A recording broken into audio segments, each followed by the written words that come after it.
বিসমিল্লাহির রহমানির রহিম। আঙ্গুলের ছাপ বা ফিঙ্গারপ্রিন্ট। আঙ্গুলের ছাপ বা ফিঙ্গারপ্রিন্ট হলো আঙ্গুলের ডগার চিহ্নের সাহায্যে পাওয়া তথ্য, যা কোনো পদার্থে আঙ্গুল দিয়ে স্পর্শ করলে সৃষ্টি হয়। মানবদেহের আঙ্গুলের ছাপকে একজন ব্যক্তির পুরো ডেটা ব্যাংক বলা হয়। এর অর্থ হলো এক বা একাধিক বিষয়ের তথ্যের ভাণ্ডার। মানুষের ত্বকের ইউগ্রিন গ্ল্যান্ডস থেকে নিঃসৃত ঘাম হলো এর মূল রহস্য। আঙ্গুলের ছাপের সংমিশ্রণে রয়েছে জৈব এবং অজৈব উপাদান।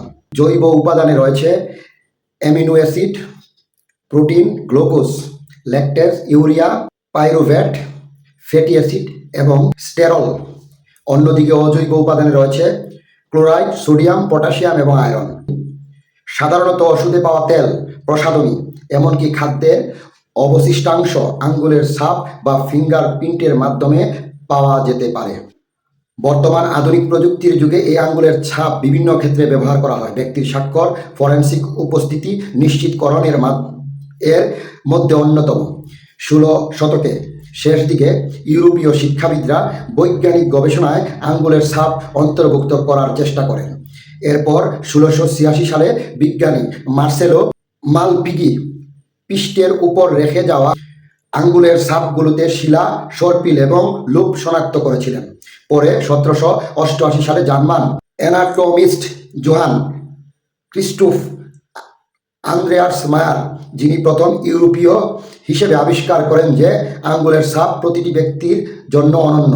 এরপর 1880 সাল থেকে গবেষণা শুরু করে 1892 সালে দুজন বিজ্ঞানী স্যার হেমন্ত চন্দ্র বসু এবং আজিজুল হক আবিষ্কার করেন যে পৃথিবীতে এমন কোনো ব্যক্তি পাওয়া যাবে না যার আঙ্গুলের ছাপ অন্য কোনো ব্যক্তির সঙ্গে হুবহু মেলে। বর্তমানে অপরাধ তদন্তের জন্য গোটা বিশ্বে বিজ্ঞানী স্যার হেমন্ত চন্দ্র বসু ও আজিজুল হক এবং স্যার এডওয়ার্ড হেনরি দ্বারা বিকশিত হেনরির শ্রেণীবিন্যাস ব্যবস্থা হলো একটি দীর্ঘ মেয়াদী পদ্ধতি, যার মাধ্যমে ফিঙ্গারপ্রিন্ট এক থেকে একাধিক অনুসন্ধানের জন্য শারীরবৃত্তীয় বৈশিষ্ট্যের অনুযায়ী সাজানো হয়। সবচেয়ে আশ্চর্যের বিষয় হলো আধুনিক বিজ্ঞান পূর্ব যুগ অর্থাৎ এই আবিষ্কারের শত শত বছর আগে পবিত্র কুরআন এই আঙ্গুলের ছাপ তথা ফিঙ্গারপ্রিন্ট থিওরির তত্ত্ব নিশ্চিত করেছে। অবিশ্বাসীরা এক সময় পুনরুত্থানের বিষয়ে সন্দেহ পোষণ করত আর নিজেরা হাসি তামাশা করে বলতো, আমরা মরে গেলে আমাদের শরীরের সব কিছু তো মাটির সঙ্গে মিশে যাবে, তাহলে আল্লাহ তাদের অন্তিম সজ্জাগুলো পুনরায় কিভাবে একত্রিত করবেন? বস্তুত এটা সম্ভব নয়। মহান আল্লাহ অবিশ্বাসীদের পুনরুত্থান বিষয়ে সেই সন্দেহের বক্তব্য পবিত্র কোরআনে তুলে ধরেছেন এবং তারা বলে, আমরা মৃত্যুর পর হাড্ডিতে পরিণত হয়ে পচে গেলেও কি নতুন সৃষ্টিরূপে পুনরায় উৎপত্তি হবে?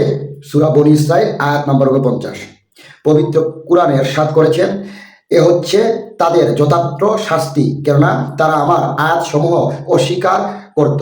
তারা আরো বলতো, মৃত্যুর পর যখন আমরা অস্তিত্বে পরিণত হয়ে যাব এবং চূর্ণ বিচূর্ণ হয়ে যাব, তখনও কি আমরা নতুন সৃষ্টিরূপে উত্থাপিত হব? সূরা বনী ইসরাঈল আয়াত নম্বর 98। অবিশ্বাসীদের ভ্রান্ত ধারণা ও হাসি তামাশার জবাবে মহান আল্লাহ বলেন, মানুষ কি ধরে নিয়েছে সে মরে গেলে আমি তার অন্তিম সজ্জাগুলো আর কখনোই একত্রিত করতে পারবো না? নিশ্চয়ই আমি তা পারবো। আমি তো বরং তার আঙ্গুলের ফিঙ্গারগুলো পুনর্বিন্যাস করে দিতে পারবো। সূরা কিয়াম আয়াত নাম্বার 3 ও 4।